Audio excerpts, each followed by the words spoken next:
Hello, it's Sarah here, and today I'm going to show you how to colour in a Gorjuss Girl stamp using Promarkers and Flexmarkers. I've got a couple of samples here just to show you. This one has been coloured with a mixture of Promarkers and Flexmarkers, and I've done solid colouring. Because the pens are alcohol based, you don't get any streaking or marks of any sort. The colours will blend together really nicely, or will give perfect solid colouring like I've done there. On this one here, these two, I have done some blending and shading where I've mixed 2 and 3 colours together to give that sort of look. So you've got your darker sections and then it comes down to lighter sections. So I'm going to show you how to do that now. So I've stamped out using this Gorjuss Girl stamp here, and I've stamped using a Versafine ink pad so it won't react with the inks in the pens. So I'm going to start off by doing her face. So like I said, I'm using a mixture of the Promarkers and the Flexmarkers. So I'm going to start off with the Flexmarker. I'm using the thicker end here just to quickly go over her face like that, doing all of it. I can then turn around and use the brush end, which is so lovely and flexible and soft, just to do some of the smaller parts like her arms and her neck. I'm now going to use light fawn, again a Flexmarker. This time I'm just doing the top of her face and round the side like that for a bit of shading. Top of her arms, her neck, top of her arms again, just like that. And you should be able to see the colours are actually blending already. I'm now going to use a blush in the Promarker, and just for the very top under her fringe, just round the edge, a little bit on top of her arms, side of her neck. You can go over it again if you feel you want to build up the colour a bit. And I think I might just use a little bit of tea rose just for a bit of a cheek there. That looks quite dark at the moment, but that will get lighter as it dries. So basically that's the skin done there. Now I'm going to do her dress in the mauve colours. So I've got 3 shades here. I'm going to start off with the darker colour. Now this, for her dress, I'm actually using just the Flexmarkers. So I'm going to get my darker colour, and I'm just going to colour a bit just along the edge there. Okay, perhaps just about 1/3 of her dress. I'm going to use the next shade, which is Pink Pearl, and I'm going to come along a bit further, but if you notice I'm actually going over the original colour completely. And again, the beauty of these pens, whether it's Promarkers or Flexmarkers, you don't contaminate your colours by any means. So just blend all of that in like that, and you should be able to see the colours are blending together very nicely. Go to my lightest colour, just add that in there. So imagine which way the light is shining. Just go over the whole thing. Okay, so I've got some shading there. To do her hat, I'm going to do the same thing. Take my darkest colour.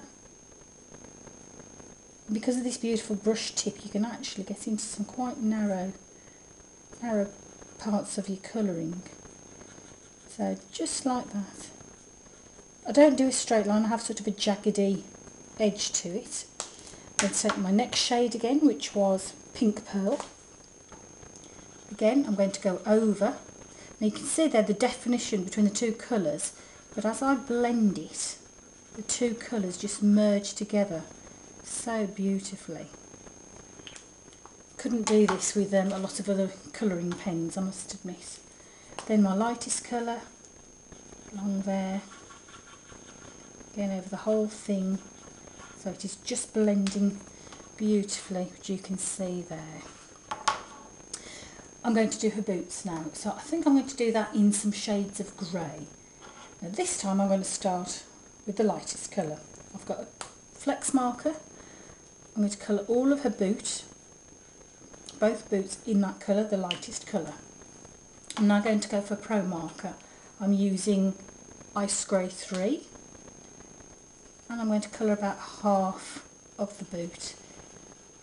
It's sort of like a scribble ice grey Fawn. This time I'm just going along the edge. So if you notice, it's always been this left edge that's had the dark colour. Going back to my flex marker. Now blend it all in like we did with the mauve colours earlier on her dress and her hat. And you can see there the colours just beautifully blending together. Can you see there? And that'll carry on blending as it dries. It almost gives it like a suede sort of look to her shoes. Top of her dress there, this time I'm just going to do it as a solid colour. So I'm not going to blend anything, I'm using my flex marker there. I'll just come along like that. There we go. And for her tights, what I'm going to do is, I'm going to use that darker flex again. But what I'm going to do is, I'm just with the tip, just cut about halfway. So I'll leave a little white line. That's so it'll look as if we've got a bit of light shining on her. And I've got one of my Promarker pens ready with the fine tip on, so that I can get in that part there for her tights again. Just leave that little bit of white line showing. I'm just actually sort of dotting the colour on.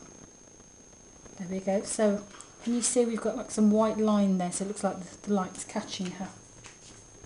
And then for her hair I'm going to use brown. So I've got cinnamon in the Promarker. I'm just going to dot that along her fringe like that, and the top of her head where the hat is. Then just behind her ears, for where I'm hoping the shadow will be. Another Promarker, tan. I'm just going to flick that colour. I'm going over the cinnamon. Come downwards a bit from the top. I'm going to colour about halfway down her plait. But I'm still going over the original dark colour, the cinnamon, just to blend the colours in. And then I'm going to use this skin colour that we used before, which was light fawn, which seem to have lost. Oh, there it is. Light fawn, and I'm just going to go over there just to blend the colours along the bottom of the hair. Any bits that I might have missed I can just catch now with that. And then just to finish off, I'm going to use my grey again. I'm going to go for Ice Grey 3. And I'm just going to go around the edge of my image. You might feel this is perhaps a little bit too dark for you. You could use a shade 2 if you wanted. And what this does is it just makes your image pop out of the page. So just go all the way around. That will obviously get lighter as it dries. Gives this a sort of 3D effect. Again, you could do this with the flex marker if you wanted. It doesn't have to be grey. You could use a lighter colour from the colour scheme that you've used to colour your image with. And that's your colouring done there. So you could then finish off your card by making a card, adding your embellishments, and that's the card there finished using the Promarkers and the FlexMarkers. So I hope you've enjoyed that little tutorial. Thank you.